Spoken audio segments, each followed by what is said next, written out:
muri kunyumva turimo turakumva nacecetse sinkore live simbya murayizi mwinjire muri gift gallery yanjye gusa. Muri iki gitondo cyo kuwa mbere ku itariki 29 z'ukwezi kwa 12 mu mwaka wa 2025 uwitwa Godfather yabyukiye kuri live akangura benshi mu bafana be n'abakunzi be. Ni live yaritabiriwe cyane abantu bagera muri 700 abantu bari hejuru ya 500. Live harimo bamwe byamamagare harimo uwitwa Samusure. Ni live yari iryoshye cyane. Godfather yagerageje gusangira amakuru n'abandi banyamakuru bagiye batandukanye ababaza n'iby'iyi nkuru babizi by'uko Djihad agiye kujurira ahereye kuri Oswakim ukora kuri televiziyo TV10 ariko nabareka mukabyimba. Mwese mwandikemo tupo nyonyo. Waramutse bwana Oswakim? Bonjour Godfather. Amakuru yaramutse. Ni meza. Waba wohereje waba uzi ko Djihad yamaze turi kuvugana ari imbere y'ubutabera ari kuburana ubujurire? Ntabwo nabimenye ndimo turi mu kiganiro zinduka turimo kuvuga ibya Sylvain Kenge. Mfite tugomba gukora ubunize mbereke. Abantu mwese mwandikemo ngo dukeneye umushu, mwandikemo njyewe Djihad gufungurwa nziko niba ari isoma amaze kuribona abantu mwifuza ko ajya kujya mageragere kumara y'imyaka ntabwo ndi kumwe namwe. I think nafite ko azarira mu bunane se murabibwira iki? Oya mu izina rya Yesu Djihad tuzasangira iminsi mikuru. Kandi ubunani nta nubwo ari erega Djihad buriya ni n'umusilamu nago bajya bizihiza ubunani. Ntacyo bindeba arangiriza umwaka ntacyo bitwaye arangiriza umwaka iwe mu rugo n'ipusizi. Urumva mujye mugire iko wisuseka abasilamu nago tujya twizihiza ubunani na umwaka he nango ari umusilamu arangiriza umwaka he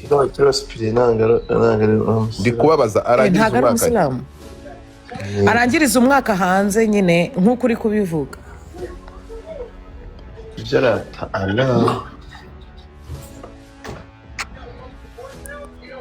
gusa Eric ndagufasha mwese guys abashumura aha ngaha mwese mushyiremo umushu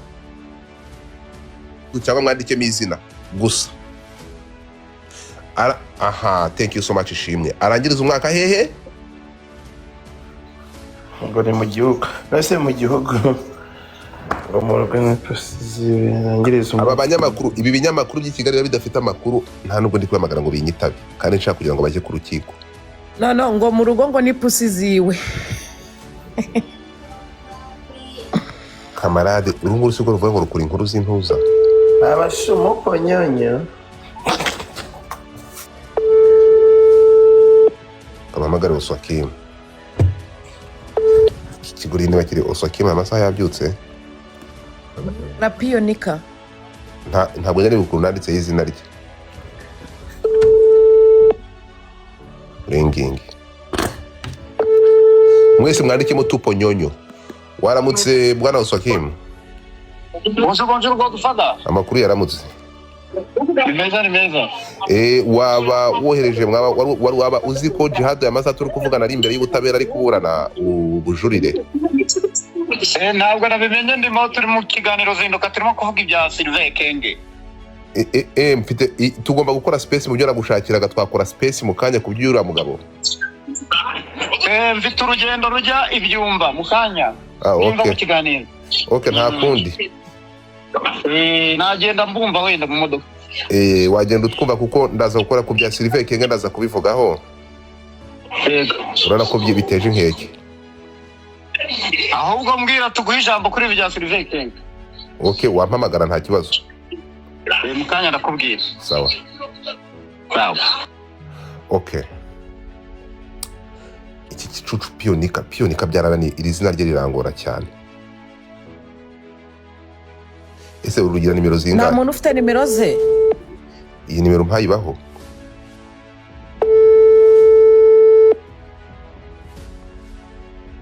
None se yagira nimero zingahe? Iyi nimero ya Pionika mu mpayi kwitari. Musharinge live. Musharinge live kabisa.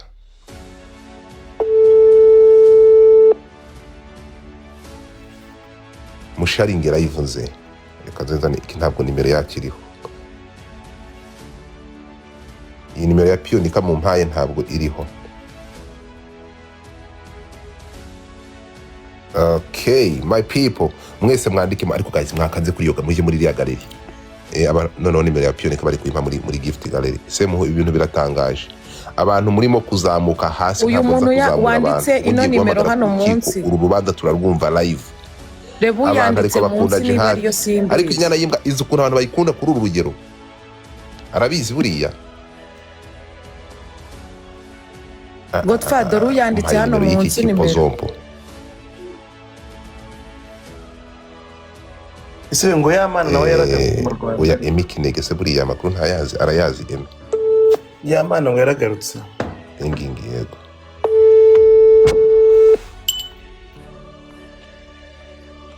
Yo Emi waramutse. Amakuru yaramutse. Waba uzi ko Djihad ubu turi kuvugana ari ku rukiko agiye kuburana? Wohereje y'umuntu. Oya ndedekirayo ngiye kujyaho nuko ni nabanje kugira ku kazi. Okay, sawa. Urambwira. Sawa. Umwaka mushya. Okay. Bari tayari ko. Bombo clad. Abanyamakuru bose bari kwere. Nyamara rero nyamunsi yubatse izina. Mwese mwandikemo Djihad mushyire mu dutima hanyuma mu nkandeho. Godfather akoresheje iyo foto nakoma gukoresha ifoto yishimiye uko ngiye mfite amahirwe menshi 50% ko ari buze gusohoka. Urumva? Ngiyewe mwese mwandikemo Djihad home. Mwandikemo Djihad home. Urumva? Mwandikemo Djihad mu rugo. Djihad imbwa ze ziramukumbuye. Djihad pussy ze ziramukumbuye bro. Mwandikemo Djihad mu rugo. Ndashaka kubibona aho ngaho. Urumva?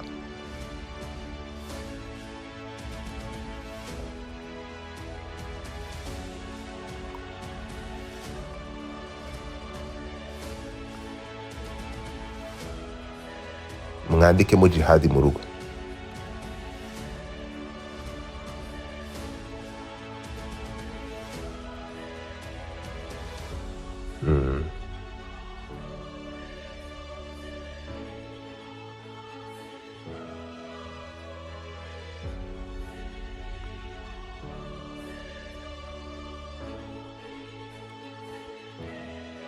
Vani yo comment irura mu zindi comment ngashwi ngo nabagumyeyo.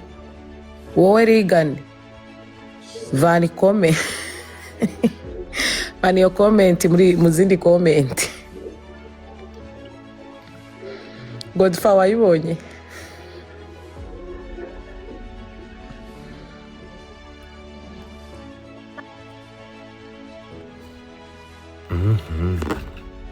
Sharing live. Wari uhari ndi kukubwira.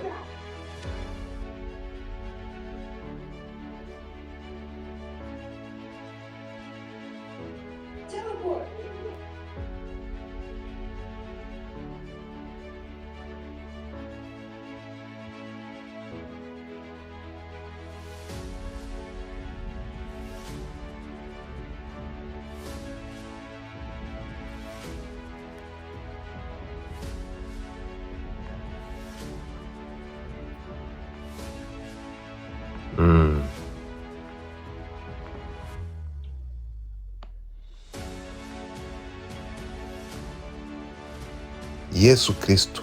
Ibi ni biki mbonye? Ibiki?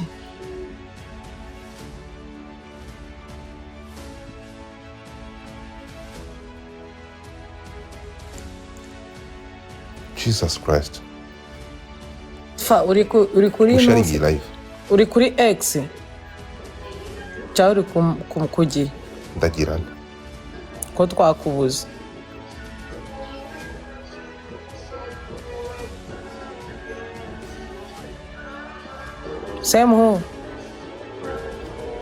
Semugu ngo urabivugaho iki ibintu abantu hano munsi bari kukwandikira baragira bivuga iki se ngewe natahe aziro yize somo atahe cyangwa ntagume yusa ntacyo ngewe yataha ntacyo biranyungura ntagume ntacyo binyungura Okay. Murabyumva ngo mumukure muri ibyo bintu Semuhungu. musharinga ibintu birakaze. Katari njye wamufungishije ko yafungishijwe n'ibyo yashyizeho.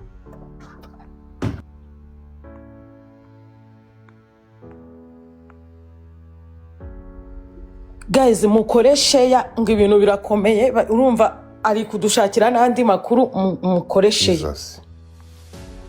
Mukoresha mushyire no ku ma WhatsApp mwoherereze n'inshuti n'abavandimwe mukoreshe ahantu hose.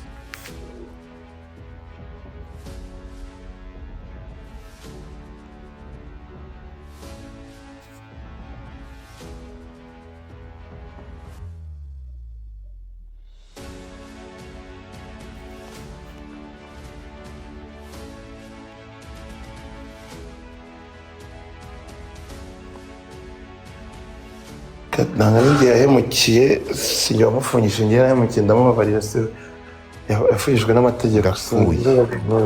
Ibintu bihinduye isura ndagira. Bigenze utazaka. Godfather uri kwivugisha wenyine. Godfather. So bari kutwumva?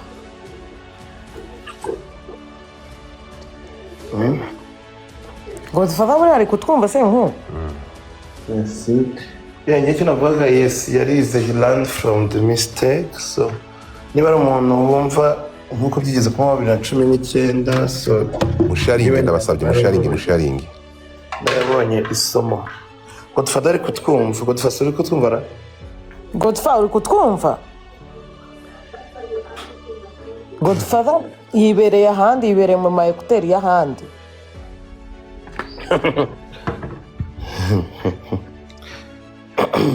Hi Njoga, how are you? Umva, nani Godfather uri kutwumva? Gorego. Karame. Izi message ndi gusoma zanteye mu ubwoba gato. Ese igise ko ndi guhamagara ntunyitabe. Ko ndi guhamagara ntunyitabe ntabwo ushimishijwe nuko Djihad agiye gusohoka. Umushu ntabwo urako atashye. Uyu ni Ndeni Samusuri ndakubujije. Abantu mwese mwandikemo umushu ndi gusoma makuru bari kumva. Tayari punditi yamaze kugera ku rukiko. Twaguhamagaye twakubuze Godfather. Ntabwo yakageze. Emi w'igihe ntabwo aragera ku rukiko. Abashu bakuru babigize ibanga. Ariko nari maze iminsi ngenda bimenya. Navuganye n'umuntu ariko warakoze. Ejo navuganye n'abantu bakamwe ati ngo wabimenye. Atari ko soma uzo makuru nkabareba mwanyeretse ko ntari inshuti zanyu. Sibyo? Simwanyeretse ko ntari inshuti kubera iyi ngo sha sawa nyine. Igisetsa wanze kumbwira ko Djihad ari burana uyu munsi nkaho ntari nsanzwe mbizi. Nari mbizi kandi amakuru nari mbizi ko muyafite. Undi muntu wagombaga kubimbwira ninde ntabimbwire. Abantu mwese dore shasha ngaho ni mu nkande ho tubona amafaranga yo kwakira umushu mukuru. Buriyane reka nze mbake reka mpamagare Muyango ambwira uburyo yampishe ko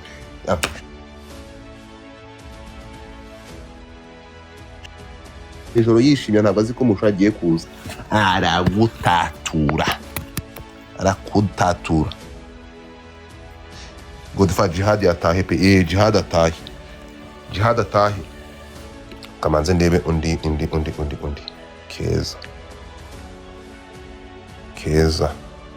Keza so ntiyaryamye reka musaze mushuti wa Semuhungu nanjye ngiye kwabyina ku mubyimba. Gorego Keza waramutse uryamye yego uryamye gute kandi Djihad afunguwe? Ese sindyamye ngwiki harya ngo yakwitaga ngwiki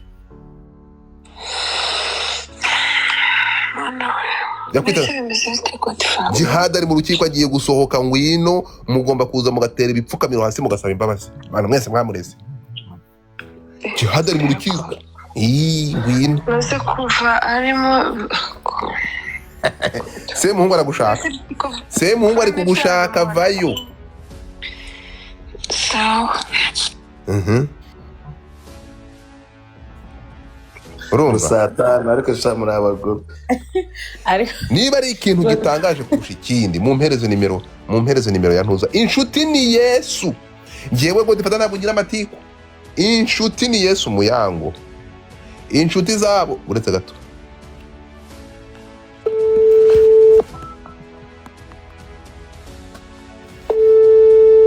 muya itaba muyango waramutse cyane nzamenye ndo kintumye none wa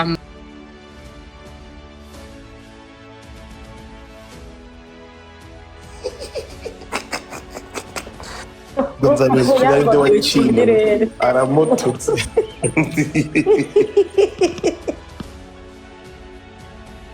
nararumiwe nzamenya ndo ni kiki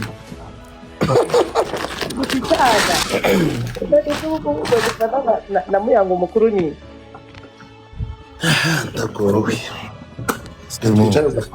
twicare ugasonga bugari Njuga uri kumva ayo makuru wari uyazi se wowe njye numiwe ucecekemo gake mu cyakare saa 12 niho Godfather duturumbuye ahantu hose abantu bose arababyukije uziko n'agasuka atarabizi n'abantu bose twese turicaye hose n'uko abantu bo mu mahanga baturusha amakuru ngo n'aba diaspora bayamuhaye semo reka nkubwire ukuntu biba bimeze n'abantu bari muri kesi ya Djihad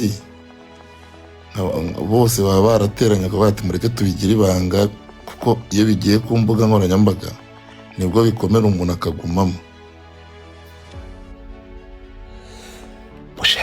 musharing live birakomeye njuga muze nkeneye muze hano mushinga gati ndava hano Djihad atashe mu rugo nkeneye umuntu w'umunyamasengesho hari umudamu wahanuye ko Djihad atagomba gufungwa mu muzane hano ndamushaka mumuzane hari umudamu waje hano arasenga niko njuga ariko se abantu batari gutapinga screen mutapinge screen Janine we nukuvuga ngo babigize ibanga nukunyumva Janine nkeneye kubona ngo Godfather urabona ibiboro nashizeho iyi nari nashizeho Janine yaje muzamu inde Janine ndamuya oya abangaba ngo bazongera kuvuga Djihad ageze hanze Djihad njuga tugiye gutera inzuzi ibyo arataha bro arataha byo ndabizi 89 muzanira munyamasengesho usenga kurusha abandi hano ninde munyamasengesho dufite za ya mihigiti y'ama YouTubers ari nukuvuga muzane keza vayo keza zamuka hano Samusu vayo ndaza kureba ejo Djihad afite ikiganiro ejo Djihad azakora ikiganiro cyo kubatatura shobora kuba takongera ariko ikintu kibabaje kurusha ibindi Godfather wambaye gutera izo kuri X cyangwa uri hano ntabwo muri kunyumva turi kukumva ariko comment ibintu uri kuvuga turi kugira ngo bitandukanye n'ibyaha ntabwo bitandukanye n'ibyaha umva icyo ndi kubabwira ni wamonye hasi ari kwandika ngo timu umushu use kavuze ti umushu aramaze umva nkabwira ukuntu kuruganda iteye rero umva hano ukuntu bimeze wumve ni ukuvuga ngo ahantu njya mbabwira ngo muri mwese kugeza n'uwo tubana mu buriri urumva ikimpuje nawe ni umupuri gusa wibaze ko Djihad afunguwe Buriyana atamusuye akaritiku inshuti ni Yesu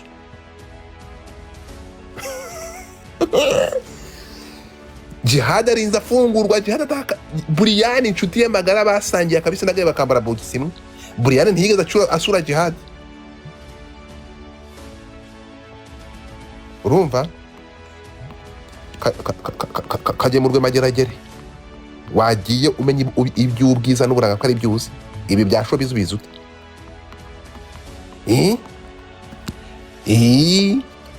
yeze ko nagiye mvuga ibyo bambwiye mvuze ko ariko bivugwa ko ko buriya natigeze anutse y'amazuru ko batigeze bamusura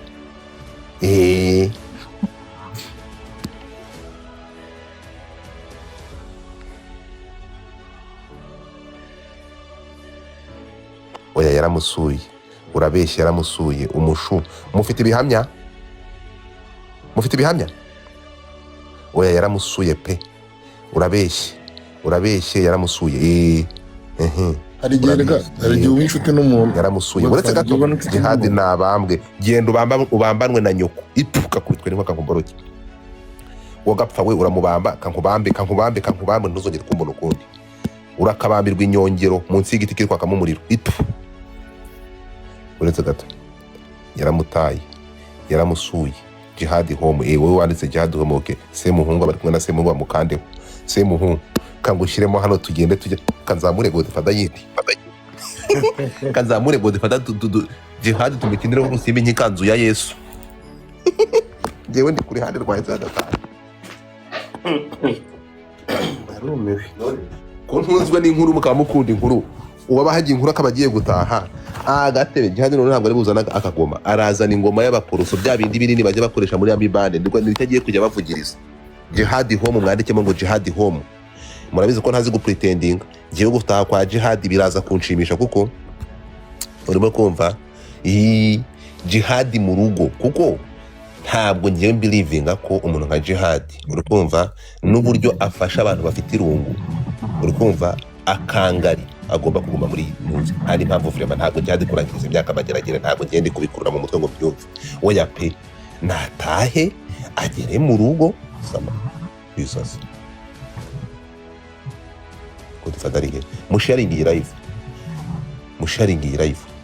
mubwira abantu bose babyuki hano abantu ku rukiko nohereje bamaze kugerayo bagiye kuduhereza update mwumva musharingi live china la Yesu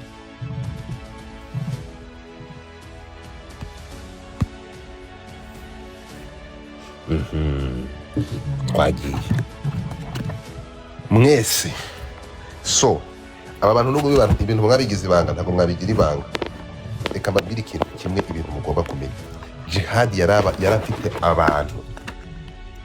abantu bakaze amakuru mfite babagore wewe urakina n'abadamu ba diaspora abadamu ba diaspora bafashe umuntu bita Fatikaramu ngo bagiye kumwirukana n'umunyama Fatikaramu urya yanyu bahita baguhanye ko baragutumura kuko ntabwo wakoze akazi nkuko babishakaga wowe bagiye kukwirukana hubu umuntu bita Irene urukumva umuntu bita Irene niwe muntu ugiye gusigara mu kazi urukumva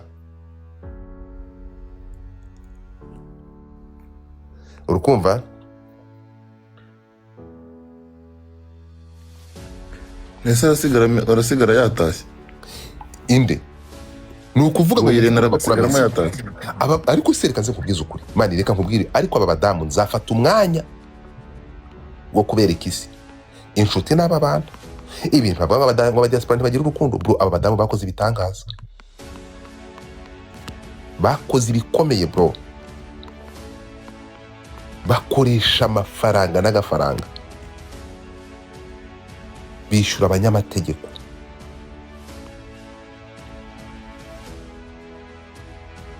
muzane business ideas muzana abantu kazana amagara kankoboroke wakibura buryo gakubitwe n'inkuba ubushita gusa urasa nabi gusa Rosemary si cya kigarasha buriya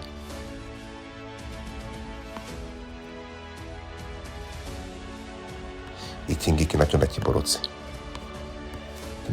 fata boroke babere ya nyoko fata boroke byihuse ariko kuboroka mbikunda kubi so twihute rero keza yaje umuntu muri comment ndakiboroka uretse gato inde so twumvikana ikintu kimwe Godfather hagira undi wandika gabanya ibitutsi katukurubura nka rusake undi arikura tukana inde keza nubuhe keza uvuye guhamagara nawe uzi uvuye guhamagara he nta keza uhamagaye mu kanya ubyukije keza tiriska keza zamuka sheri keza watanze ikirego sheri ngwino gusa kukugira iki oya ni ukuvuga ngo hano kuri iyi pano tugomba kubana n'abafashije Keza Kamuhiya. Keza vayo hano. Keza ngo Djihad yakwisiki ubu turi kuvugana. Ugomba gufata inda bukajya kwakira umushu ku rukiko. Kuki uri kuryama ugasinzira undi ari kuribwa n'imibu mageragere? Ngwino uje kumwakira. Koko wagiye wihangana. Amahoro. Ariko se ni gute mushaka kuryama Djihad avuye majya? Mugo, thank you so much my love. Uyu ndi muntu ruko mutugofero Sam ko se wogapfa we ubyohereje rimwe nyiwe rwubyohereje ngo ninde. Samusu ukomeza utumaremo. Mujye muri gift gallery ya Godfather muyivanemo. Baba nizira ry'Imana de babuze kwavanye makarabo konyine ariko mugira umutima wa kimuntu yemwe bantu. Samusu ongera uvanemo kandi kagofero harabura aho tutuni kunyumva mujye muri gift gallery. So twumvikane rero umva Keza wabonye ikintu bita imbaraga z'urukundo wabibonye abantu baravuga ati ntabwo umushu bombo urukumva ntabwo bashobora kumara igihe kingana gutya magerageza baravuga ati ikintu kigomba kubaho urukumva uje gufungurwa n'agapipi ke bihuriyeho ibintu mbona banditse.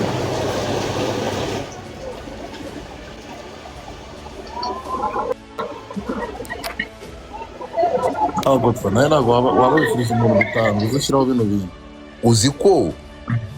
uzi ko biriya bintu nahurudutse nkafata ifoto kuri Google numva ko agiye kutubwira inkuru y'umuntu bitaga pipi sinamenye ntabwo nari nasomye. Uzi ko nari nabibonye mu izina rya Yesu. N'iyo foto mujye mumushyiraho ifoto yindi pe. Uzi ko ntari nasomye ngo ndebe mani. Uzi ko ntari nabibo uzi ko numvaga nahurudutse numva ko navuze ngo Yesu Keza afite igihumbi. Muhungu yari yabyenjoyinze umva Keza Yesu Keza umva uko byagenze. Kivuye Keza urakoze. Ese urukumva Njuga numvaga nagiye kuri turi foto numvaga ko nasanye ifoto yanditseho ngo aje kubabwira inkuru ya Gapi ntabwo nigeze akoraje kubaza uhitumbwira ngo niyo topic azavuga hejuru. Je ntabwo nari nasomye neza ariko gugwiza ngo niyo ngo iki ngo niyo topic azavuga hejuru urakoze. Sinumvaga mbwira bazabwira umuntu bitaka pipi ubundi Godfather tuzakwiteka yitwa Nansabura. Kayiko Nansabura shano kuri kumana abashumu babarire ndabura nabi nabwanute ndasama sinabibona urabwanuka se kabi naturitse Yesu ubwo abashuzi bavuga ngo ndi kumushigira no kuri kwimana afungura ni izina ry'Imana abantu ntibambone nabi yego ko gitare cy'amahanga abashumu bonyonyo wawukura umugambanyi uzi ibintu by'agapipi bihuriye badi uri gicu urakoze. Jado fata boroke ka ariko burananye kumuzanye namucurika urumva baberanye mushaka zina waje numva nanjye nzisaba ntabwo nari nagoswe aratuzendekiye shani yo ishime hano ndiko uzi ko Djihad avuganye n'umuntu ku rukiko aramubwira ngo uponyonyo ariko urahimba Mana yanjye ntimbiki sisi uzi Djihad iyo mikino ntabwo yayizana ku rukiko ariko reka mubaze we Keza iyo uvuga ngo ndahinda ndakubaza sinjye uri gukangura abanyamakuru mbabwira ko Djihad afite urubanza ku rukiko ari n'ikiwerewere cyari kibizi ukangura abandi se n'ibande batabizi wari usanzwe ubizi madame ukanguye umwe cyangwa babiri hari abandi wari usanzwe ubizi ko Djihad ari burana uyu munsi Keza ndabizi nyine wari ubizi barakwibwiriye ndapfuye yewe baba baraburana bagiye kuburana mu kanya mwamwumvishe ko bamubambishije bagifite amakuru bashaka kumutsindagirayo ntushingeho Godfather umubare sundamukire muri iki gitondo mubambisha kubera iki umubambisha ndakuvuze mvuze izina none se uvuga ngo mwabumvishe sinjye uri kuvuga Semuhungu ntabwo ari kuvuga Semuhungu se singuye njuga agiye gutanga ubuhamya ntushingeho nawe Gande bwa Djihad ziko nani ubundi se atashye bitwaye uratangiye ubuhamya bwa zane wa mudamu muri Australia erega atashye bitwaye iki ntabyo yarazi kampamagara nimero ya Djihad kampamagara nimero ya Djihad ndibe nibicamo ariko se ubundi oya mu kanya Godfather atashye bitwaye iki ndakubaza ntacyo biramindura urabona nubwo ntacyo byongera ku buzima mwivuga ngo atashye kuko arataha nyine umva uziko wagira ngo twamuciriyeho iteka ni Godfather ntabwo wigeze wumva cyagiye turi kugushimira tawanyine wese ntimwamubambye yego yaravuze sawa nyine Djihad agiye kubikurikirana ngo kandi ngo bizagenda neza Keza cyagiye hano kuri space yawe igihe yarari kugushimira nihorera uwo nguwo abaryamye ataraho yaravuze hano kuri space yawe ngo ibya Djihad agiye kubijyamo ngo kandi bizasozwa neza ngo kandi ngo azamubabarira yabivugiye hano cyagiye turimo turagushimira wibaza ko Keza bamuhamagaye kubereka isuko yamaze ko yamaze guhindura uruhande erega amaze kuba umushu erega nuko mutanabizi erega Keza ntabwo ndi umushu ariko ntabwo iyo Keza yabagize na imbabazi wavuze ngo nzataha erega bari kugisaza erega Keza bamusaza n'abatari abashungiye nzongera kujya mu bintu mu binkuremo nimba munkunze umuntu nzajya mukunda nyine kuko mukunze ibyo bintu by'amagroupe ngo yafite groupe yitwa gutya ngo afite groupe yitwa gutya mu binkuremo ndi kukubaza Keza urankunda ntabwo nkunda wawukubita nk'inkonji ubundi nkabona kugukunda uravuze wawukubita inkonji nkabona kugukunda unkubise inkonji mu mutwe nahita mpfa ubundi nta mugabo ukubita umugore ni ibintu Godfather ndawukunda pe ni ukuri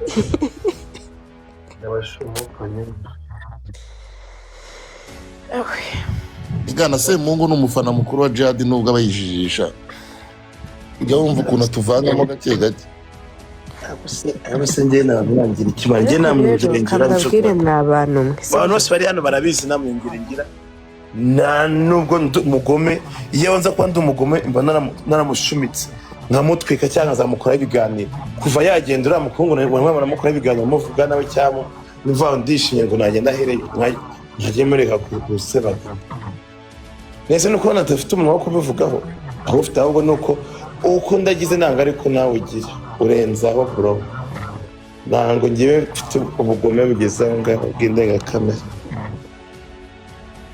ndaje ngusubize tante nawacu Janine gateye tante utyo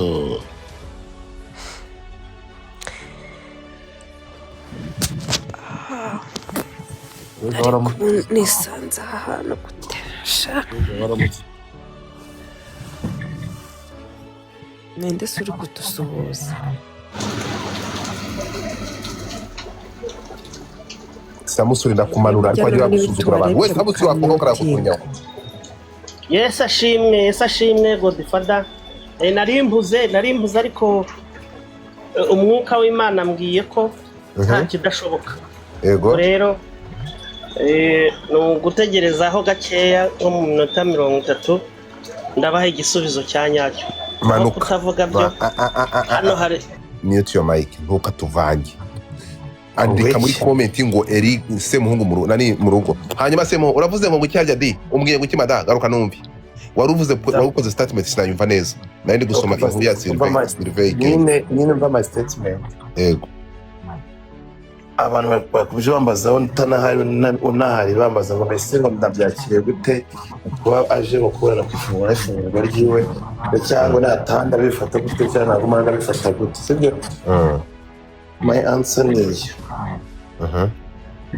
since igihe bamutwe mageragere na biganiro namukuzeho byereye bivuga ngo ndishimye ko bamutwaye mageragere urabizi kuva bamutwaye sibyo sindana kuba live ngo nishime ndaberwa ibyo ndi kwishimira sibyo rero nzi nta mutima mu bingirana n'ubugome yego se umwana wanjye gusa yigeze kuba inshuti yanjye nk'uko twabivuze harimo n'amategeko sibyo ntabwo ari njye wamufungishije sibyo ubwo rero abantu bambazaga ngo mbese natana byakira gute cyangwa ntabwo usubira ndabyakira gute natana ibyiza ndizera ko iyi minsi igera mu kwezi araba yize iminsi yamaze muri RIB niyo yamaze mageragere kugira ngo ukwezi kurashize bamufashe sibyo ko bamufashe kuri 26 so turi 29 ukwezi gushize so ukwezi kurenze iminsi 3 tugera kurashize.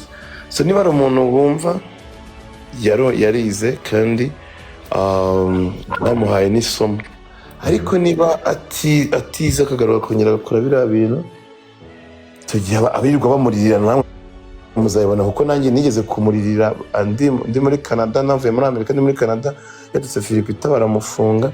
Then uko twabonaga muri noze yanjye ariwe ushinzwe ibintu bya finance mu Rwanda n'imiki byo muri Best Family Forever, mera nk'umuntu uhungabanye, mamagara ba Sharina Nina, ba Muyoboke, ba Philipita, ba Nita Pendo, kugira bangeze kuri Philipita musabira imbabazi amubabarire, kuko yari afungiwe kuri Lagarette 2019.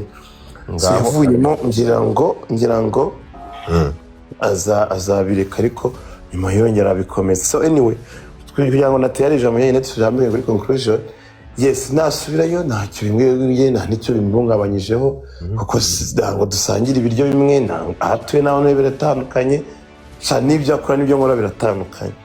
Gusa nanavamo nabyo ni byiza pe, ngiye nk'uko mbivuze iminsi 30 maze yarize, ariko ntabwo tubishyiramo amarangamutima ngo tuvuge ngo umuntu nataye nk'uko ejo bundi wanyuze kubishyiramo amarangamutima mutuma umuntu bamumanira kuri 30 jours, ahubwo thank you. Rero kambabwire tukiri aho ngaho, urumva kandi sinangira Semuhu ataravuga ngaho andikamo hasi muri comment ngo Djihad home. umva rega mbabwire, ahubwo mureke mwe muri kuganira ku bintu rero bitari byanagera, mureke tuvuge azataha, kuko ntabwo urukiko rutabisoma umwanzuro. Mane reka njye nta mutima mumengira gudufa, wowe ibyo utekereza ni kuri wowe, nuko nabivuze navuze ukunda gize. Abantu mwese mwari byo kora Semuhu yanditse ngo Djihad home tugende. Ndagukunze cyane. Mwese mwari cyo nta mutima mubingira, kandi ndabizi we ubabari ku hano, ariko mvuga nabe yagenda kuzi ko nta mutima mubugira, ahubwo ushobora kubugira mu minota mike. Mwese mwandikemo Djihad home, mwese mwandikemo Djihad home, mwereke urwo rukundo. Godfather, oui, uyu munsi bagiye kuburana ku bujurire, urukiko rufata iminsi yo gutanga. Icyo turabizi icyo tumushaka nuko aza amere nka Kejoni singu yari hano se, ntari kurya se, ntagiye kujya kunywa intuza, nawaze akurikiranwa ariko ari mu rugo, aryama sure igihe kigaza aje ku rukiko, urukumva, ariko ari hanze ari mu rugo, ariko wowe kurangiriza umwaka amageragere wowe. Ngaho vuga numve. Nawo mwaka wa mbere umuntu abahuye. Ibyo tudashaka aje mu rugo, ibyo bindi bizakurikire nta kibazo, ntacyo bitwaye, ariko ari mu rugo. Reka aba master plan bari kubumva hano bakoze ibyo bintu byose, ndi kubareba hasi, ndi kubabona bakoze buri kimwe cyo mwe ku wundi, nkuye namwe mwese nabarya trisam kabahemba batatu se ni 30. Ereka Djihad afite abantu ntago ari fosam kiretse nawe wiyongeyemo kuri waramwe bari gurahita gushyiramo ukana bamwe busimo ngo umwana mwiza, ni wowe wahita ukurikiramo kanyo nkamano. Kanyo nkamano impamvu nkunda abaregangira amano meza, urumva abantu mwese uretse kandi kubyandika muri comment, ariko kuba turi kumwe hano kuri pano reka mbikubwire. Ntabwo se mungunda namushimira wimushashabiza kandi wagiye kumutanga mu bagiye gutanga. Wowe atari wowe utaramushimira, ngenda mushimira. Shimira aho ngaho ari ikimara, none se ugiye kumushimira gute akanya wari ko mushimira maze gutaha? None se nawe uraza kumushimira umvugiye ngaho mushimira bagize muri ari kugira ngo Djihad amasa bagiye no mu bujurire burakubashimira zo bakashimira anga mushimira bagiye mu bujuri abakoze byose bituma intwari cyane, bo ni intwari cyane. Intwari cyane, ariko yega muri kwivugisha gutyo kuko mutaburi Justin Case niba mutwara amageragere mu rongera muzara mu mukegete, ariko ndabaza turi muri Justin Case. Yego nyine ndabaza reka nuko uvuze turi muri Justin Case nyine ubwo ndabazi ikibazo ariko nanjye ngira umuto muri Justin Case. Yego nyine none se babeshye. Yego okay sawa, arabura amasegonda ngahe kukampamagara ku rukiko. Ase urukiko urahamagara rutaranatangira, ariko ndabategereza ndabari kumwe nabo. Semuhungu arabeshya kuko Peter yabafungishije ngewe nawe Lagarette oya ni Nyamirambo niho rwadufungiye. Semuhungu avuga ibyo atazi, ni message nakiriye ivuye ahantu bita mu Gashyekero. Ngo urabeshye Semuhungu. Keza rwose Okay, so azazuna. Godfather ibyo bintu n'ubwa mbere byumvishe hari umuntu yigeze aza akabinyomoza igihe umva bimaze gusomera ukuntu bavuze aravuze ngo ahubwo se Semuhungu ngo arabeshya byabaye byari kuko Peter yadufungishije njyewe na yari Djihad wenyine noneho ngaho njyewe nawe Siragarete oya ni Inyamirambo niho badufungiye Semuhungu avuga ibyo atazi. Okay. Djihad yafungiwe mu mujyi munsi mu mujyi imbere ya restaurant mu gihe munsi ya Ragarete urakoze. Igihe n'ifoto yasohokaga yambaye umupira w'umuhondo n'amapingu nangire ibiboro rero mw'abantu bavuga ibintu batazi ngo barasaze yari 2019 mu kwa gatanu nari ndi Canada ndabyibuka ahubwo umuntu akuvuga ibintu batazi n'ikizo. Okay sawa nyine ariko se umutugiye iki ano nese kubizi ingenzi guhimba inkuru man ubu navuga ibintu naze nse ntabwo bamufanganye na Erika Keza Erika nabugeze bamufunga bafashe kandi Erika Keza ari we icyo gihe wese nagiye kukansoringa amafaranga nari nawereje yo kwakira apana Keza uyu nguyu Keza sicyo gihe bagiye wabo nyine Erika Keza ndamuzi ba Belgique Keza ntabwo ari icyo gihe wari ukiba mu miduha ni Keza wa wundi wari ukiroze genera Keza Erika Keza ndamuzi Keza wabaga mu miduha oya maze rero mbane mu niho yabaga ariko miduha ndabasabye uravuze Keza araseba gasebera iwanyu ndakwiyamya nyesi we se ko murakaye ese ko murakaye wa mugani Nese uyu aravuga ngo ndaseba njyewe ndafungura ntihagire uza kunshinga hano abantu babagira ngo basembura abantu bavuge nabi babiri ariko ubundi reka mbabaze tuvuge ibintu dusubira ibindi nyenda babaza niba umuntu yarakoze icyaha yego ko dore Djihad ntabwo umuntu yagiye kurega yishimye andene kandi ikindi kintu nimba habayeho n'izo mbabazi ntabwo muba mwaje ngo mujye mu mutima we no mu mutwe we muzitume izo mbabazi azitanga ese kurakaye bebe mureke kuza munshinga w'umwuka funo muheto yego ese kurakaye bebe Keza ugira umutima mubi ndumva Keza nita kuri comment urasara muri comment barakubaga bro muri comment umva nkubwire ariko Semuhungu muramubwira iki wagiye gutanga bano bantu nabasazi reka nkubwire ukuntu aba bantu ari abasazi bajya banatera comment batekereje kabiri urumva ni ukuvuga ngo iri nifunga rifungurwa bro urumva neza yego iri nifunga nifungurwa ntago umuntu ahanaguweho icyaha ibintu bigendemo neza yego byumva umuntu rero nimba yatanze imbabazi yazitanga kandi atari yanazitanga icyaha kiba kigikomeje gukurikirana urakoze umva icyo rero icyo turi guserebura hano umva buretse gato abakunzi ba Djihad umva ikintu turi guserebura urukumva turifuza ko umwaka awurira mu rugo ukunyumva icyo ni kimwe none se Kejon yamaze guhanagurwaho ibyaha cyangwa hano tukaganira ntari gusura agasura umugore ntiyamutera inda akabyara ariko ubuzima geregere uzi ko mageragere iminsi 30 ijivamo ariko se abantu bariyo bo abantu man hari bagiye kubayo wowe wagiye ukabayo genda bajya musinyagura ese abantu bariyo bo nanga ari abantu Moses nanga ari umuntu Moses ko ari umutinganye ubyemera nabari none se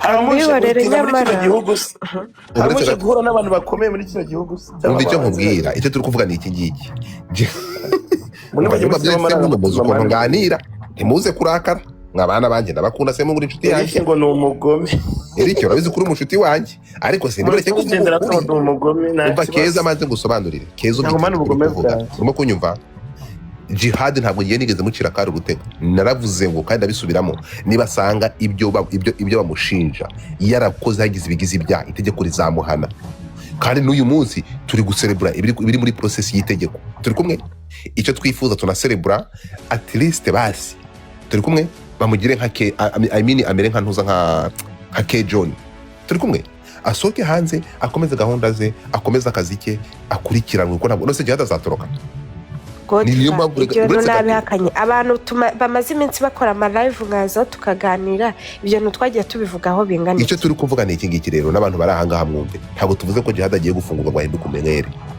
bikazanahinduka n'umwere ariko icyo turi kuvuga noneho basi habe guserebra afungurwe munasenge kandi muvanye ku mutima tumubone ave hara ku rukiko iriya roza ayikuyemo uko nyumva amanuke mu rugo uzi ko udupusi twabyaye adahari bro uzi ko atazi tukazana twe sorry utwuzukuru tw'udupusi twe tuzi ariko uzi kuzana itungo mu rugo rikabyara udahari sorry kubwabo ubundi kambabazi ubundi ngewe natumye afungwa ndababaza oya ninjye sense ninde se icyaha ari kuburanaho se ni icyanjye oya ariko se ko kugeza uzamenya kuganira na Godfather ryari madame kwavuze ko aramufungishije oya erega iyo mubaza Godfather ntabwo ari wowe mba mvuze kuko wowe ukuri ubukuzi ariko nk'uko tuba turi kuganira hano hari abantu baba bari hasi batari hejuru nabo ngo batange opinion zabo wenda bari kubitangira muri comment cyangwa bari kubivuga mu bundi buryo sibyo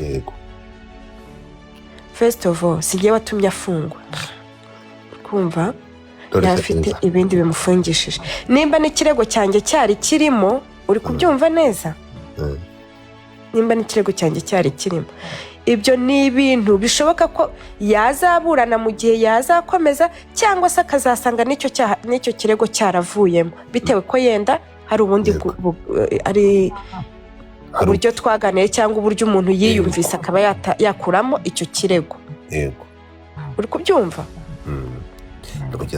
keza uri imfura reka nze nkubwire narabigusabye urabyemera erega nyura n'inyuma njya kwisana n'umukozi w'Imana ugushumiye araza narabikubwira anyuze inyuma ujya he none se uzi ko pasiteri apfuye kuza kubikubwira ntabimusabye sense erega uratwara umuntu aba agomba gukomakoma umupapa wawe mu by'umwuka naragenda atakama ndavuga ni mukozi w'Imana egera ese kasenga n'Imana dushyiramo umwuka none se nyine ko yabikubwiye rega banagerageje kandi uzatwumve rega turagukunda so warakoze umva rero kugira ngo twemere ko imbabazi wazimuhaye urira moto none anakosore uratwara fata imodoka yawe sheri uyu ninde ukwebye fata imodoka yawe jya ku rukiko sha umutwarire na yawurute umutwarire inyange sibyo umujyanira n'agakoti dore imvura iri kugwa reka ni wowe uri hafi niwe nshuti yacu iri hafi jya ku rukiko hari Nyamirambo ntabwo ari kure y'iwe mu rugo mutwarira agakoti ukumva umutwarire n'inyange sheri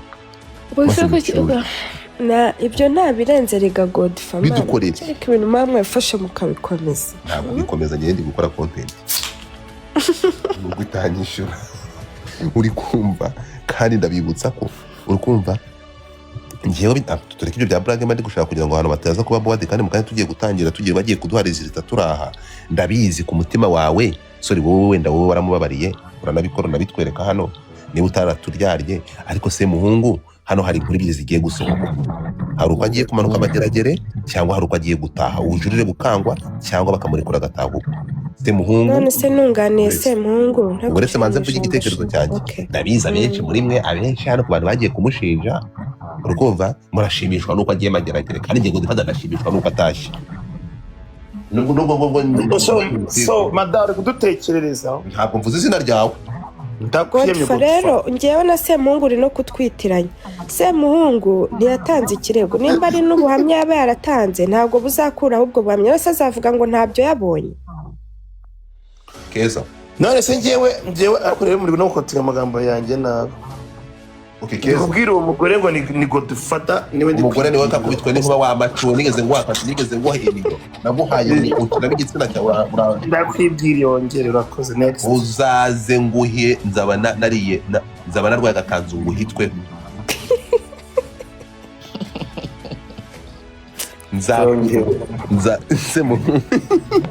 niba uri umugore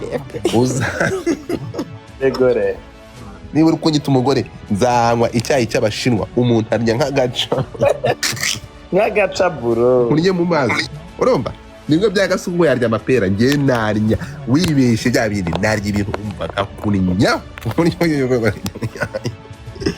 byamwihaye nibi urumva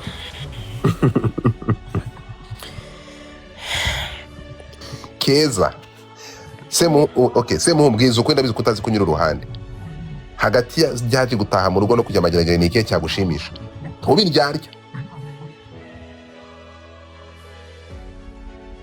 agiye kubitekerezaho kabiri gusubiza harimo n'ubusamwe Mbese ikibazo muba mushaka kutubwira ibyo mwumva. Oya ndashaka ukuri. So here's the things. Yego.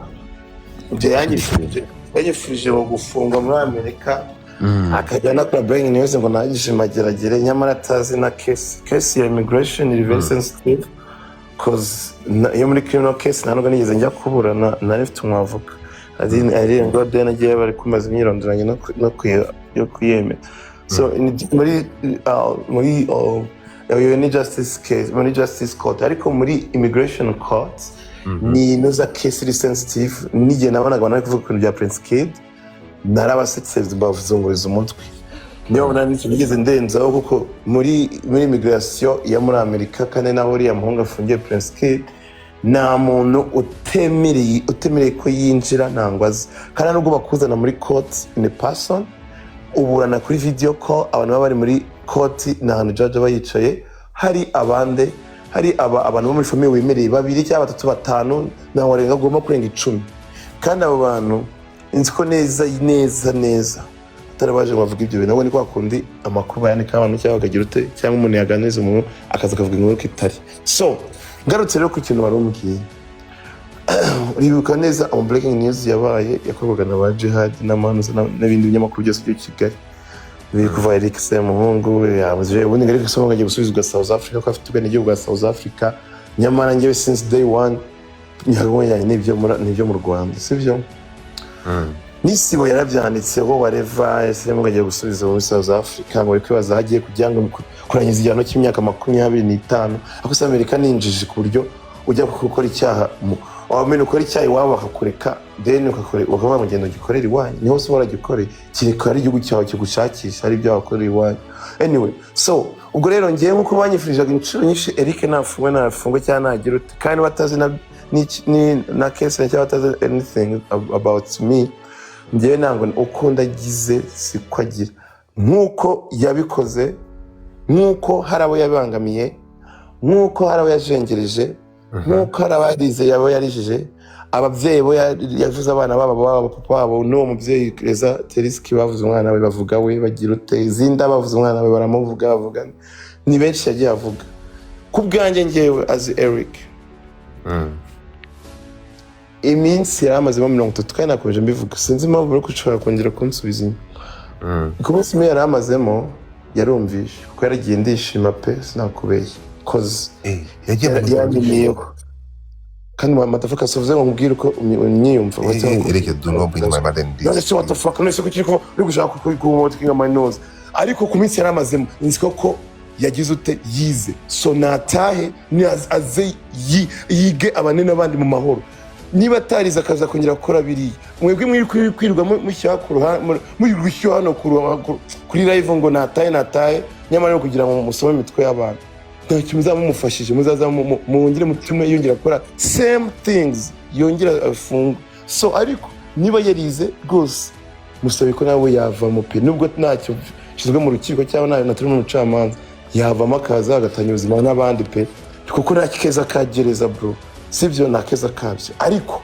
nabwo bane bamutwara amageragere ntacyo nungukamo nkuko nakubwiye Godfather ubushaka kuwe gushyiramo words mu bantu gatuma umuntu aruzinga tempa kandi ndango nasinze ndi soba pe so na rero nata it's okay kandi buri bamutwara nakubwiye ko nabari yari abantu so sindaza kuri gindimi nabari yo nabantu hari abantu barenga bagororwa barenga hari 3 cyangwa 2 neze bose abantu murakoze cyane Keza waragiye kunganira Semuhungu yavuze kute ikintu namwunganiraho sibyo niwe muntu ukunda kuvuga ngo tujye tureka gutwarwa n'amarangamutima cyane mu by'ukuri ntago Djihad yabaniye neza anyway nari umuntu ubaniye neza buri muntu sibyo ariko ntago twakirengagiza ko hari abo yababaje sibyo uretse yenda kuba umuntu yakicara akaboka cyangwa se akavuga ati wa mugani uko bimeze kose ntago wakifuriza ko umuntu azagenda ngo amara imyaka ingahe muri gereza cyangwa apfireyo cyangwa bigende gutya urumva ariko ntabwo twakirengagiza ko hari abo yababaje kandi yakomerekeje n'imitima. Kandi n'ibiganiro biri ku ma YouTube, ibyo biganiro bizahora biriho, urumva? Na nyuma y'imyaka ingahe twebwe bishobora kugira ute kutugarukaho, bikaba bikidufiteho ikindi cyasha ku bantu yenda yaba yaravuzeho, urumva? Ariko nk'umuntu utakifuriza undi nyine gereza nyine bingana gutyo igihe kirekire, igihe cyose yaba yaramazemo, ndi kumva ko kirahagije ku muntu pe, ku muntu waba wiga, urumva? Yaba yarafungiwe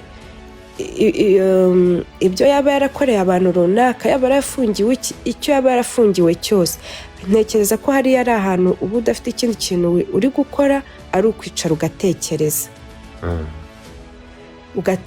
ugasubiza inyuma ubwenge, baba bari bukubwire wenda n'ibindi birego ufite, ukatekereza ku muntu se koko wamukoreyeho ibi n'ibi, ugatekereza no ku bataratanze ibirego, waba yenda warabaniye nabi, urumva? Ni umwanya mwiza hariya wo kuba watekereza nyine ibintu byiza waba ibintu bibi uba warakoze, sibyo?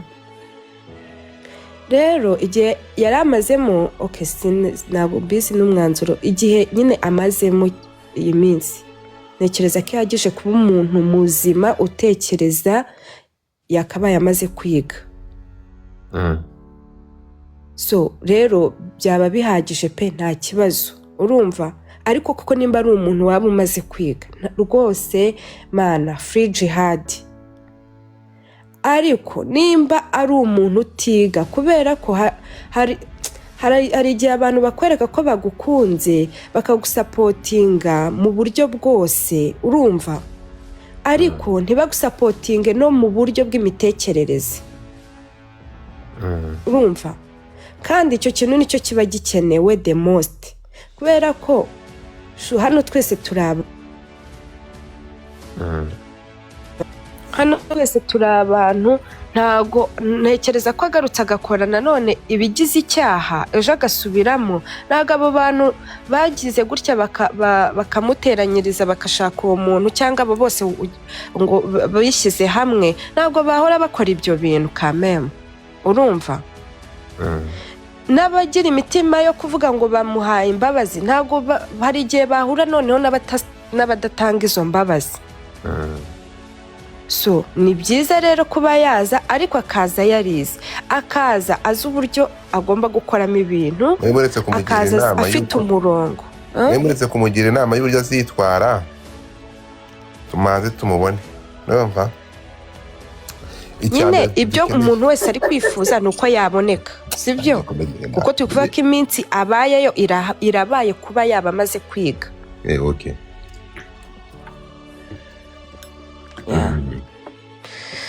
Nuko ngiye mbyumva. Hano dufite umushu Pro Max. Jani, abantu bose banyohereje imitima ndabakunda nanjye. Abantu bose bari kunyohereza imitima match. Rero mwari mwarabishe muzi ko tutazabimenya, sawa nyine. Namaze ariko mwabimenya ku munota wa nyuma. Yego nabimenye. Reka nkubwire Jani, ushaka uba warabimenya hashize icyumweru. Icyo nzi cyo nuko mwabimenya ku munota wa nyuma, ari nayo mpamvu mwicaye ahangaha. Uravuze? Wumvishe? Oya subiramo, ntabwo numvishe, nari kuri message. Sorry. Warumwiye mu nibagiwe ibyo nari mvuze.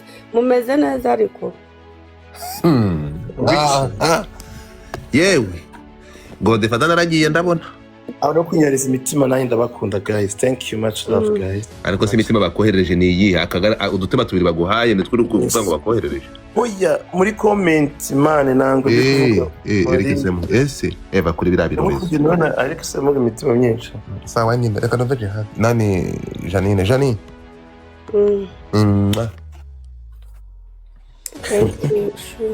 Ese watsomye baka ibi niki? Nushaka kubyihorera, nabonye umugore duturanye w'umurundi kazi uteye neza, atuye hano impande yiwanjye. Nushaka kubyihorera. Ese urushaka wowe? Uyu nguyu turegeranye, kandi nabonye afite n'amafaranga. Yeah, thank you. Djihad, I mean, Gani.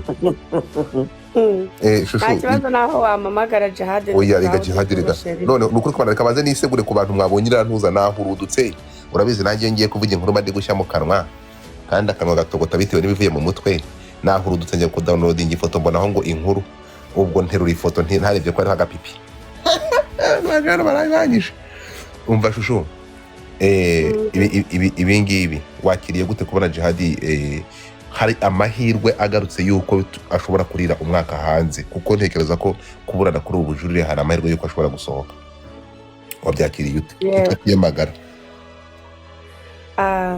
ngewe kuva nabimenya urumva tujya kujurira n'ibyabaye byose urumva bikurikiranira aho hafi nkurikije n'igihe twajuririye n'ukuntu twahise dusubizwa byamaye icyizere uriya urazi iyo ujuriye urazi ko nta cyumweru kishize ajuriye so bagahita bamusubiza vuba vuba kandi harimo n'iminsi mikuru iyo ni sayini nziza igaragaza ko umushu wacu no gutaha bishoboka ashobora gutaha urumva so ikindi nshaka kuvuga Djihad ntawe yiciye urumva ntago ari ikigarasha ntago ari umuntu urwanya ubuyobozi si umwicanyi urumva abaye ibyo byose yarabikoze twaba tubivuga mu zindi ndimi Godfather urumva ariko buriya kuvuga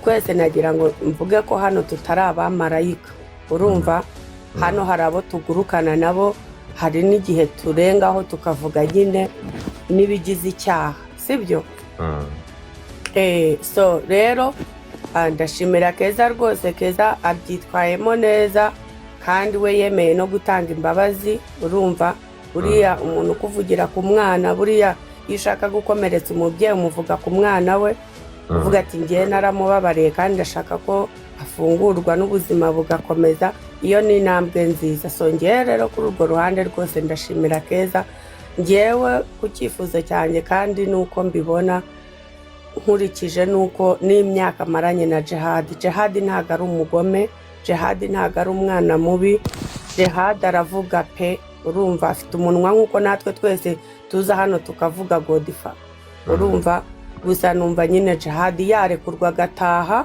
urumva agakomeza ubuzima bwiwe urumva ikindi bavuga ngo ngagomba gutaha agahinduka ngewe ntungurwa no kumva umuntu buriya umuntu waguhemukiye nawe ukifuza ukamwifuriza inabi ntaho uba utandukaniye nawe urabyumva buriya Godfather ubaye wanga umuntu nawe ukamwifuriza ikibi ntaho muba mutandukaniye urumva ngewe rero abaye yaranangiriye nabi nk'ibyo navugaga Keza ukamubabarira ugakomeza ubuzima bwawe ko n'ubundi aba atakugaburira nawe utamugaburira ntacyo biba bitwaye so ngewe rero numva free Djihad abamwifuriza ikibi ntabwo navuga ngo birabareba ariko nge navuga mu gihe twese tukiri ku isi tuzabona uyu munsi isi iramukaranga nawe ejo ni wowe ntabwo isi izabura uwikaranga tukiri ku isi so that's all wow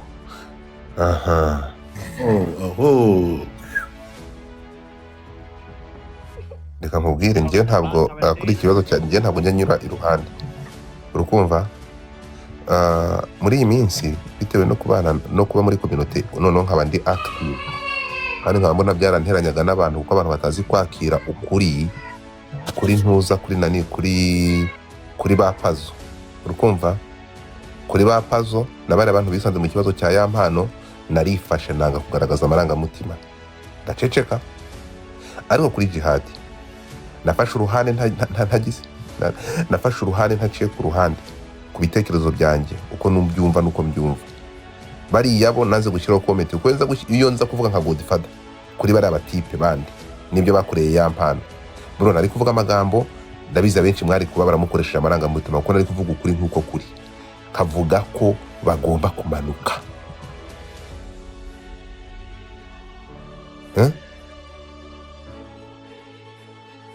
urimo kumva munyumve ariko kuri Djihad ntakoresheje amarangamutima kankubaze Jani suri inshuti yanjye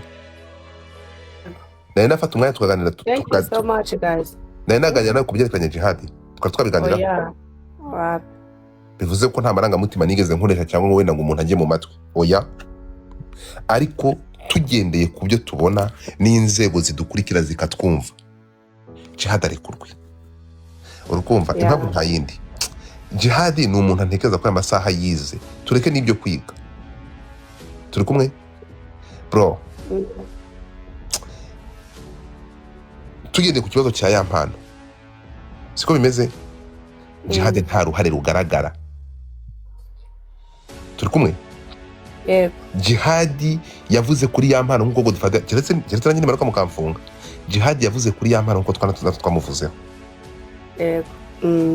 sinzi tukubyumvikana n'abandi bose keretse niba hari ibindi tutabwiwe tutazi ariko niba bira twabonye twese bira bintu twarabivuze abantu bose barabivuze barabibreakinze sinzi tukubyumvikana kavuga ngo aya masaha jihad nk'uko yari afite ibirego biri muri RIB siko bimeze biza azabikurikiranwe ariko ikintu cya ya mpano kireke kumutwara amageragere ese kubyumvikana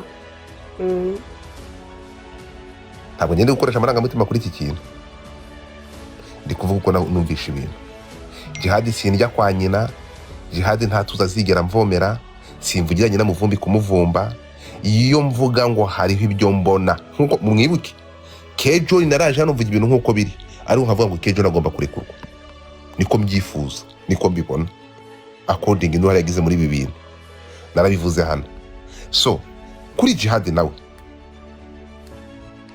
no kuri niko mbibona uko mbyumva atahe bamukurikirana hari hanze ntabwo jihad yatoroka njye nuko mbyumva urumva ndabizi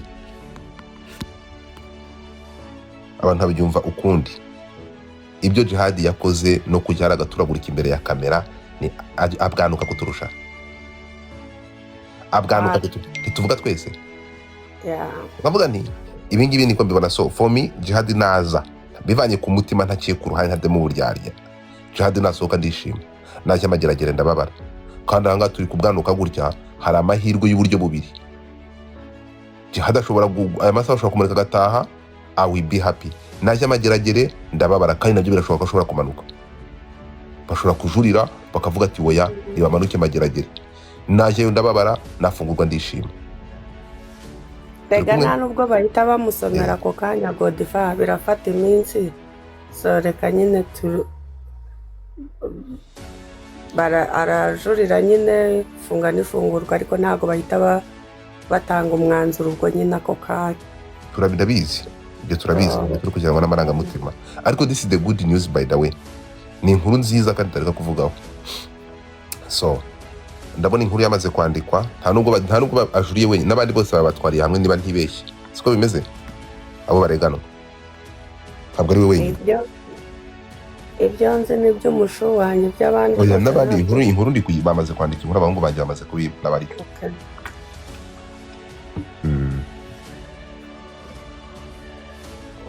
ndumva ari ibyo ngibyo hari ibindi mbese ni ibikungu yampaye so ndatekereza ari ibyo hari ikindi twarenzaho mumbwire ntacyo pe naho se muhungu ndabizi ko tanga jihad rega jihad ni umushu wawe ndabizi ko tanga jihad se muhungu uramukunda erega wibyo ko jihad mwateretanye ari umusheri wawe umuntu mwateretanye mukaba inshuti mukaba bashu ubwo yabasawa akivuga ya sawa nyine uramukumbuye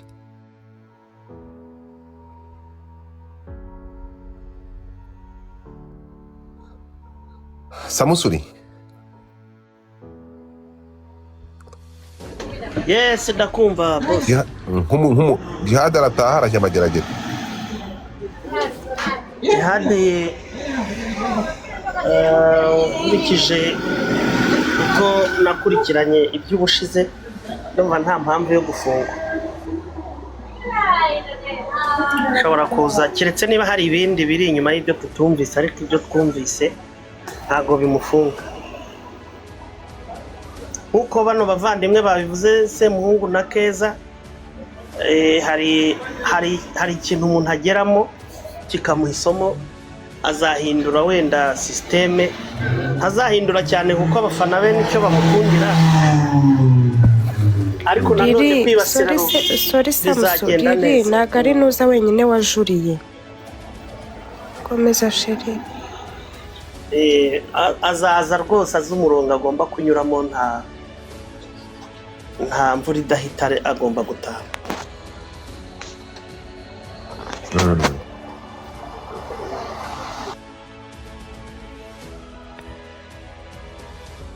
Rirari kuvuga ngo nuza wajuriye wenyine, ntabwo ari we wenyine wajuriye, hari n'undi ngewe nzi wajuriye, akabandi simbizi. Ninde wundi uzi seke? Amakuru atatanzwe sinemerewe kuyatanga hano, kuko si we wenyine wajuriye. Sawa nyine komeza nubwo yabivuze uzayabaza, yabike uzayabazamo akabati. Ye mubonye amabanga bivuze uti tubiganiraho, ni nkaho ubwo hazaza amabanga yuko Mutesi Jora twite, nange muzana amabanga anga ndabivuze niko. Ubwo nange muzana amabanga yuko ngo abagiye ngo baje batajuriye, ugomba ubu ngo mubonye amabanga nange. Ubwo rero nange mubonye amabanga mubika ubwo cyane muntapigire screen hambo. Godifa wankuye kuri level ya 0 koko. Niba utari umushu tumuka, nta muntu utari umushu nkire kwipana. Na Semuhungu yahindutse umushu, nuko nyumva Semuhungu agomba kuba umushu, Njuga yahindutse umushu, Samusuri yahindutse umushu, urumva? Ako ngiye Djihad ni umuntu wanjye, uziko Djihad giye twabanye mane mu buzima mu nzima. Waramusuye ariko wagiye kubiryana wigeze umusura hano. Urajya gufata selfie, urajya gusura umuntu ajya afata selfie. Oya nyine vuga ngo yibona naramusuye, uzamuzana umutereke hano umubaze ngo Njuga yaragusuye. Apana ibintu nugatuma umuntu aza kwigamba ibintu, akaba ari ibintu byadanje. Erega none ko Brian atamusuye, Muyango yaramusuye.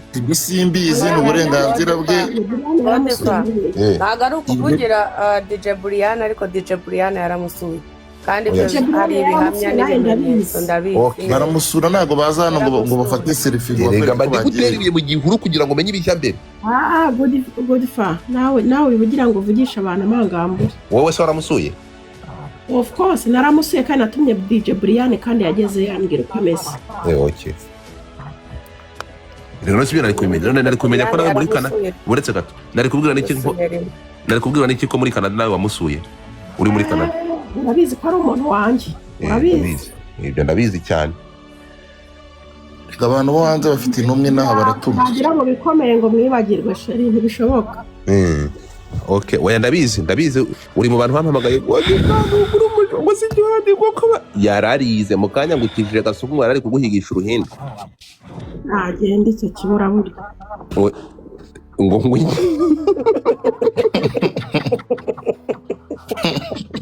akaba nongese ko mwarakaye muri uyu mwaka mwa. Ariko ubwo ntabwo bufite. Waje rwose. Mu kanya ari kuri live ambe kuvuga ngo nango yafunzwe arakumva. Ariko umva nkubwire singe wabivuze. Aho bita kuri Sirimu, Jesus, bibona no kuri niba ari ahahita ngukira kuri kari akagabo kitwa sorry ntago mwisa akagabo nuko ari mutoya so bari bakita nde. Yakoranaga na Ezekiel sinzi uko babita, ariko nabonye kuri YouTube ebyiri bamushyizeho, niyo mpamvu nakubajije. Janine uri inshuti nziza, thank you sheri. None se ngeretse mu nshuti bwiza madamu, ubwo bucuti wa niko Janine akankubaza njye na Djihad ni wamenye mbere. Nese wowe hari ibibazo urimo kugira ngo ibibazo ndimo birenze kubiri yagoro yambaye ubusa ni ibi akambara inshabari no si yanjye yirambaye. Reka nze nyirebe bebe. Murandebera mu kimuwe barangiza ukaza kumbwira ngo boroya. Mbabara mu segonde mwe nshimire Keza wuhe? Neza Terisha. Ariko mu bugena mbere y'umuziki tumanze tumenye n'ibikirego yarakivanyemo. Nta kibazo, ariko reka tumushimire. Keza ngewe ndagushimira icyambere cyo nkunda ukuntu uvuga utuje ijwi ryawe ryumvikanisha nk'umuntu ukunda amahoro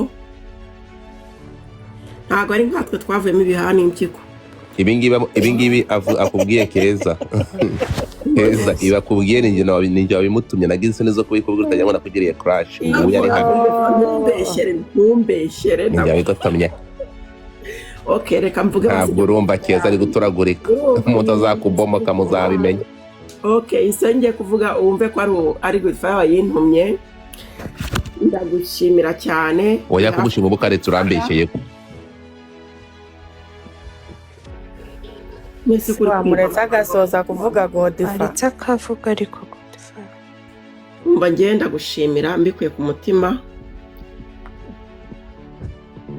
bihafi y'abashu boko barakubujije mu izina rya Yesu ntabwo tugutumye reka bihafi y'abashu uretse reka oya vuga nkawe ntuvuge muri abaha Janine muramutumye yuko mwamutumye hari abantumye rega hano barahari yego ko gitari cy'amahanga Janine uyu ngo yarabahagarariye oya ntagarariye umva Janine abo ndi kuvugira n'abashu turanye hano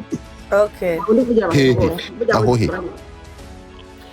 so turashimira madako duturanye kandi nkaba ndi umushu nagutumye ngewe nturanye nawe ariko se mureka soza ijambo rye yavuze abaturanye nabo hafi cyangwa se abo babana mu nzu ko nta bunywa nta nzoga unywa wanyweye ibiki umunsi ni kofi amborata bashobora kuba ari n'abantu mubana mu nzu b'abashu bagutumye dore hasi ngo barakwamaganye ntabwo uhagarariye abashu ibyo ntibindeba nyibwirira Keza kahambo arubaze kane mushimire no ku bantumye b'abashu sawa nyine turagushimira twivuye inyuma turagushimira ko watuje umutima ku byakubayeho byose n'ibyaba byarahise ariko kumva ko icyiza ari amahoro no kwifuriza amahoro abandi ukaba wumva ko Djihad rwose kujya amagerage ntacyo byakumara ntacyo byakungura ukaba wumva ko nawe uri mu bantu bifuza ko Djihad yagaruka muri sosiyete icyo turakigushimiye ku ruhare rwanjye nkanjye nka Hambo pe njyewe ndi umufana wawe nanjye nkunda ukuntu uvuga utuje nkunda ukuntu mbega ijwi ryawe risoundinga like ufite peace ijwi ryawe rivuga na peace nyinshi werekana ko uri umuntu ukunda amahoro ibyo nabyo ndabigushimiye na Semungu nawe ntago nkwibagiwe uri umuntu wacu turagushimiye nawe abashu bamugutumyeho no ibyo ndi kuvuga ku giti cyanjye by'abashu byarangiye Semungu nawe nubwo yababaye n'ibiki nta muntu udakomereka mu buzima ariko wumvishe ko nawe ntiyifuza yuko ajya amajya avuga ati of course ibyo byose iminsi amaze irahagije niba icyo yize yarize ariko nagaruka muri sosiyete nawe turamushimira buri muntu wese agomba gushimirwa mu ruhare rwiwe Janine nawe ndagushimira wowe byimaze urakoze Semuhu ariko uranyibuka cyangwa ntunyibuka ntabwo nakomeye nuko nani hanjye barayihakinze ariko nitwaga Hasra uranye uri buhite unyibuka barayihakinze pfungura iyindi ni ukuri pe turagushimira kandi byimazeyo nawe ko buri muntu wese agira ukuntu yishima n'ukuntu ababara n'ikimubabaje nawe turakumva kote yawe so Janine wowe ntago twabona icyo tuvuga urumva nyine ariko ubundi mu bashuri uri visi perezida Dante uri igiki ye ntacyo ndicyo ndi Janine gese nkunda Djihad mufata nka musaza wanjye ariko nyine ntacyo mazemo ariko ndi umushu hejuru cyane no ku gahanga nabyishyiraho gusa ntacyo ntabwo mpagarariye mu bashu abashu bagira perezida na perezidante hari gurupe y'abashu ya WhatsApp ariko twe ntago tuyirimo njye ntayo gurupe zigira perezida na perezidante so Jani nawe turagushimira mu ruhare rwose witanzemo ku byabayeho byose ari ugushaka abavoka n'ibiki narumvishije bihari no kujura n'ibiki byose ibyo ni ibivugwa nta bihamya bihari ntabwo ukeneye ibihamya umutima wawe n'ibyo wakoze Imana ubwo ariko Godfather nkubwiza ukuri nshaka kujya uririmba indirimbo y'igihugu mu ngizo muzahirwa ndabibonye gutya na gutya ariko nzi ibyo nakoze ntabwo nyine kugira ngo mbwire abantu ngo wakoze ibi no ineza ntabwo ari ngombwa ngo umuntu wese ajye aza yivuge ku karubanda ariko reka nta rirarenga niba hari n'aho yakosheje yagaruka muri sosiyete akahareba akavugana n'abo yakoshereje wenda niba abyumva bihari bakabikosora bakiyunga Djihad nzi ko atari umwana mubi pe ni ukuri Djihad nta mutima mubagira ari aho byabaye amakosa nzi ko hakosoka kandi nzi ko ari umuntu wumva ibyo mujye kubitanga muhamya mu rukiko oya turi kuvuga twebwe hano nkatwe mu rukiko ibirimo biriyo nibo bari budeside ariko niyo bamumanura amageragere tuzamugwa inyuma tuzamugwa inyuma tuzamuba hafi nicyo nari nshatse kuvuga urumva rero ndashimira abantu bose ari aboroheje imitima bababajwe ntaho numvishe wacimiye madame wese ndakugira kuko uri head of the live wabaye uretse ariko ko uri kwihuta ubundi iyo bagiye kurya inka bahera ku maguru bagaca ibinono amaki n'ibiki mu mavi bakazana bakagera ku mahembe rero uri kwihuta nujya kunshimira ukore kuri galeri sinagushimiye nari nasinziriye ntabyo nabonye Christmas njya nza hano wasinzire nka blessing abantu bawe bose ndabeshya Jani oya ntago beshya bambi wasinzira uri muri gorogorogoro nje ntago ramburesinga kandi nawe ndi umuntu urabeshya ubwo nuko utaruhari pe kuri Christmas utaruhari ariko shano kuri ko ntirarangira ubwo ni bona reka nza kublesse kuri bona ko nateguye iminsi ibiri gusa ntari buzanyibuke nzakwe n'ubu hari n'ubu utaje ntabwo uzaba uhari nyine uzanzamurara barara urumva rero muri rusange nashimiraga abantu bose kuko hari abababajwe hari n'abafana twese muri rusange reka turuhura imitima yacu sibyo ari uwababajwe turamwumva ari uwababajwe nuko Djihad afunze natwe turiyumva reka twese turuhura imitima n'abatanze imbabazi Imana ibaho ubongerere ibaho umugisha rero reka tujya kuri Kabutindi urantutse ntugatukane oya we iyo uzi ukuntu wantutse ejo ngiye aho kwanza uzi ukuntu wakize kuri live nzi ko umamagaye kuri telefone ukankira kuri nane nkatuka akasukuri kuba ari kunyumva nababaye wifa ntago byambabaje kandi yababaje none mukanya ntumututse uri imbere y'abantu magana wamamagaye mu gikari nkubwiye ko ndi kumwe n'abana ntajya kuri hejuru kugira ngo nsakuze urangije ukira kuri nane nabyibagiye ubwo ngubwo nahinze ko namiyutinze oya namutese ibyo byamubaye nyanga okay nta kibazo reka nawe ngushimire kambabwire kuva Djihad yafatwa pe ndemera yuko Godfather urumva nta kuntu atakoze uko ariko kose yakurikiranye ibintu uko bishoboka ntabwo ari umujaji nta nubwo ari umushinjacyaha ariko yakoze ibishoboka byose yegera ba Keza yegera ba Eric ntabwo ari ibintu biba byoroshye ku muntu wababajwe ndababwiza ukuri none ku muntu nka Keza baravugiye wenda harabayemo ibintu bijyanye n'abana Semuhungu we boroshye n'umujama urumva ariko ku bintu babyaje imana n'abana ntabwo ari ibintu biba byoroshye ariko nakunze ukuntu waproshinze Keza uravugisha ba Semuhungu nubwo bamuvuga muri comedy ariko muri comedy ubivugamo harimo icyo bakuramo kandi hari n'ikigera hari n'igitanga umusaruro nawe ndagushimiye reka tujye tuvuga ibintu byiza by'abantu batarava mu mubiri uyu muntu mureba hano ni umwana mwiza buriya nimubona ibintu byose bavuga ngo urakagira gutya ngo urakagura ihembe ngo urakagwa munsi umva Godfather ni umwana mwiza nimushaka kubyumva umuntu utabyumva ni umuntu utamuzi ariko ngiye ndababwira ko nabere bitutse abavuga ngewe iyo atabitukanye buriya mpita ngira ikibazo nkamuhamagara nti ayoke mpita numva ko hari ikibazo kuko niko muzi ariko ibi ntabatukana pe ntabwo ari ibintu biri ku mutima ni mbega umuntu wese utari igifura arabyumva ko ari ibintu bya joke sibyo. So ndagushimira, hari abantu benshi twavuga nko muri uyu mwaka wagiye ukorera ubufasha, babonye ubufasha, hari abakene, hari abari barwaye, hari ibijyanye n'uburenganzira bwabo wagiye ugerageza kuvugira bigerwaho, nabyo ndabigushimiye. Imana ikongerera imbaraga, iguhe n'umugisha, ariko ugabanye gutukana. Kandi umpamagara uyu mugabo ni igitangaza, uti kuriya kuntu bivuze utabivuze mbura amahoro haza sawa rero magana. Ugabanye umva, reka ikibazo no kuca mu ijambo ntararangiza. Ugabanye gutukana kuko hari abantu bazakavuga ngo yewe waranutse ngo bigenze bitya agasara gahwera. Twebwe twarabimenyereye nkanye ngiye nzamutse ujye uvuga ati hambo urakagira mba numva rwose is for fun.